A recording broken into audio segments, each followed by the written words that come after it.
एक जंगल में एक लड़की रहती थी। बहुत जादूगर लड़की थी। उसकी आंखें भूतनी की तरह लगती थी। उसके साथ एक जहरीला सांप भी रहता था। वह बहुत ही भयानक सांप था। जंगल का सबसे भयानक सांप था। लेकिन वह लड़की उस सांप से नहीं डरती थी। वह उस सांप के साथ ही खेला करती थी। सारा दिन जंगल में उस सांप के साथ रहती और रात के समय वह अपना रंग बदलती। सांप उसके ऊपर बैठ जाता और लड़की के अंदर प्रवेश करता और लड़की का रूप रंग ही बदल जाता। वह सांप का वेश ले लेती थी।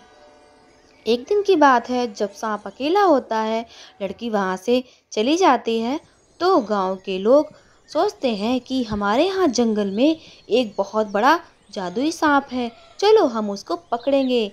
एक पुलिसमैन आता है, उसको पकड़ने की कोशिश करता है, उसको रस्सियों से बांधता है, लेकिन उसको नहीं बांध पाता। आखिरकार निराश होकर वह चला जाता है।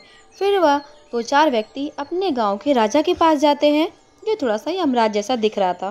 कहते हैं कि हमारे यहाँ जंगल में एक बहुत ही जहरीला सांप है और उसको जादू टोना भी आता है।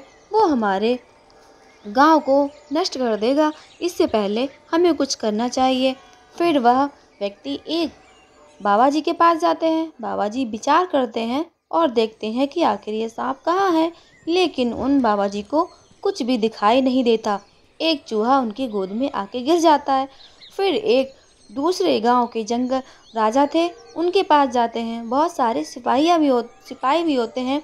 वह राजा के पास एक बड़ा बहुत ही एनाकोंडा टाइप का सांप था। उसके चार मुंह थे और वह जंगल में भेज देते हैं। फिर कहते हैं, जाओ, जो भी इस जंगल में सबसे भयानक सांप हो उसको तुम खत्म कर देना। लेकिन वह सांप उसका कुछ नहीं बिगाड़ पाता।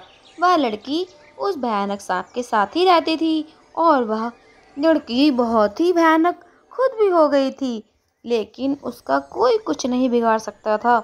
और लड़की दिन ब दिन बड़ी होती जा रही थी।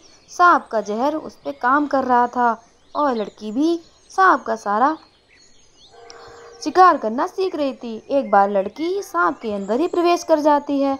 फिर वह सांप और लड़की दोनों एक साथ रहने लगते हैं। यह कोई जान भी नहीं सकता कि वह लड़की सांप के अंदर घर बनाकर रहती है। और बाबा जी विचार करने पे लगे थे। बच्चों, मेरी कहानी अच्छी लगी हो तो चैनल को सब्सक्राइब करें और लाइक करें। Thank you. आगे की कहानी सुनने